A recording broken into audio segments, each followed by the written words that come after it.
Good day, Dr. Mel and classmates. This is the second topic for Module 7, Responsibilities and Roles of Distance Education Instructors, and I'm Rochelle Anna, your discussant for this topic. These are the objectives for this module, but we will focus on the following. First is to discuss the different responsibilities and roles of the instructor in distance education, and lastly, explain the importance of creating a learning community. To start, teaching and learning in an online setting really offer a unique experience for both learners and teachers. But most people are very much confused when they hear online learning and distance education. The misconception is that distance education and online learning is all about modules, and teaching in an online setting and distance learning is much easier than the traditional classroom setup. But according to Terry Anderson's teaching in an online learning context, learning and teaching in an online environment are very much similar to face teaching and learning context. There's an assessment of the learner's needs, prescribed content, and activities are structured, and there is also an assessment for learning and assessment of learning. So, I would like to present to you the Community of Inquiry model by Garrison, Anderson, and Archer in 2000. So, these are the three critical components of an online learning community. We have the cognitive presence, social presence, and teaching presence. To make it clear, here's a framework for creating effective online education communities through three interconnected elements. So, these elements, again, are the cognitive presence, teaching presence, and social presence. First, we have the cognitive presence. This is basically how learners make sense of new information. From there, how they reflect, discuss, and connect ideas until they really understand them. It's where critical thinking, higher order thinking skills, and problem solving happens. After that, we have the social presence. This is more about the human side of the online learning. It is the ability to be real and authentic with others. This is how we communicate openly and to build trust. When learners feel they belong, they are more engaged. So, meaning to say, when we socialize, we build authentic interaction towards our e-classmates. And then we have the teaching presence. This is where the instructor comes in, designing the course, guiding discussions, and keeping everyone on track towards the learning goals. So, when we combine them together, the cognitive presence, social presence, teaching presence, since they are interconnected with each other, we build authentic interaction. And from that authentic interaction, we practice critical thinking and reflection. And there comes in the instructor, which gives guided inquiry and supportive environment. In the teaching presence element, it opens the discussion towards the responsibilities and role of a distance education instructors. So I'd like to present to you the three responsibilities and roles of a DE instructors by Anderson, Rourke, Archer, and Garrison in 2001. So first, we have the instructors design and structure the learning experience before and during the implementation of the learning community. And then the second role and responsibility is for the instructors to create activities that foster discourse among learners, instructors, and content resources. And this is according to Anderson in 2003. And then the third one is that instructors should go beyond facilitation by providing subject matter expertise through various forms of direct instructions. And we will go further into this on the next slides. So here are the core components and importance of creating an effective online learning community. First, we establish teacher presence. That means that showing up through your course design, the activities that you choose, and the way you assess learning. And learners need to feel there's a real teacher guiding them. And then the second one is that take advantage of the flexibility of online learning offers.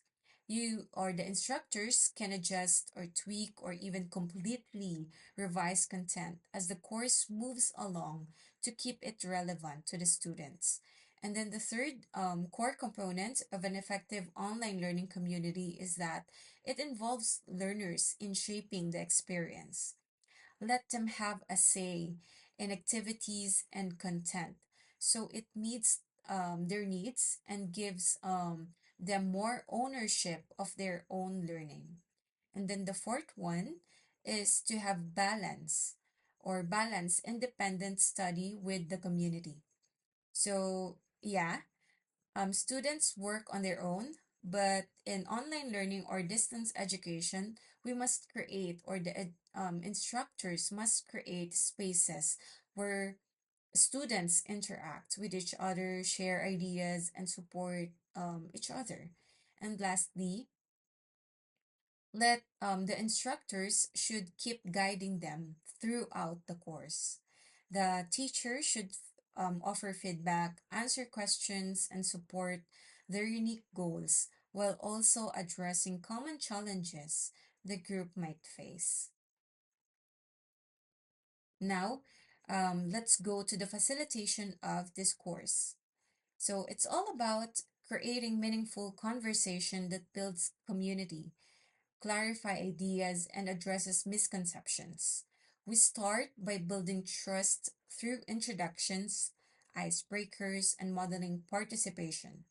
And through the balancing teacher and student led discussions keeps engagement high.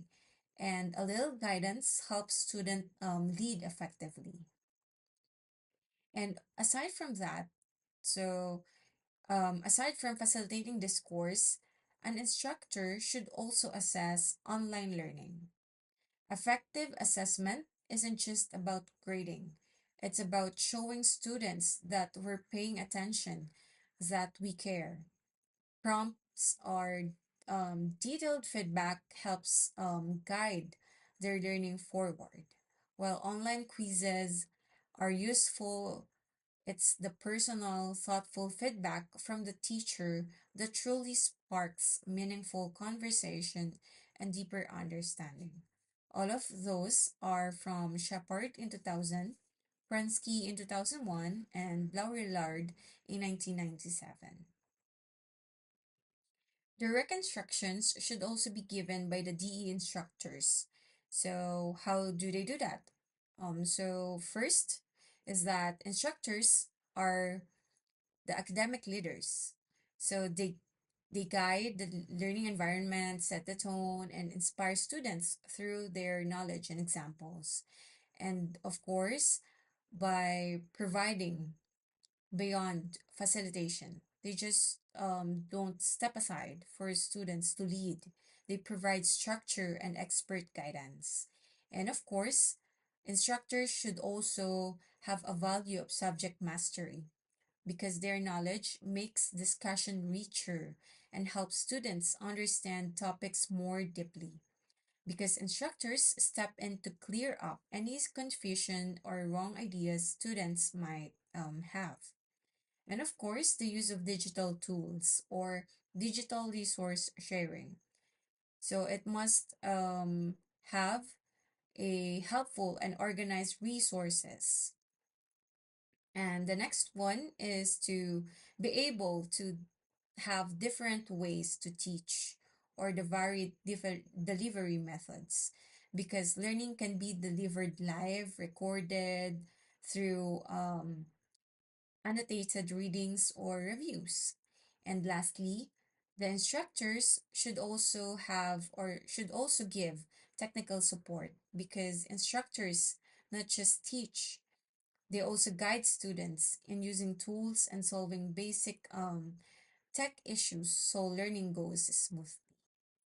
So, to conclude, we can say that we must have three essential qualities to be an effective e teacher.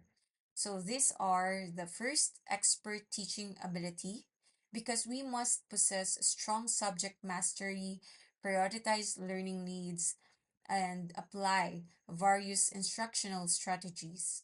And then the second one is to be digitally proficient. We instructors should be capable of using online platforms, managing hardwares, and exhibiting internet efficacy to handle basic technical challenges since it is online learning and distance education. This is according to Esteen and LaRose in 2000. And lastly, instructors should be adaptive or adaptability. Instructors should be flexible in responding to new tools and changing contexts, and of course, the new trends in education and emerging challenges in online education. To sum it up, it is important that we must consider our expertise in delivering lessons in distance education for effective learning to happen. And also, we must be adaptive to the latest trends and tools in the delivery of distance education and online learning. And for that to happen, instructors must be open to new possibilities and to learn new technologies related to distance education while considering the needs and the goals of our learners. So the challenge here is that this one. So our discussion points first is that what factors should a DE instructor consider when delivering courses in distance education? Knowing that most DE students are working and have other responsibilities outside the E community. And then the second one is what gadgets are best to use for online learning or distance education to ensure inclusivity. And um, I'm excited to read your answers in our discussion forum. And here are my references, and thank you for listening.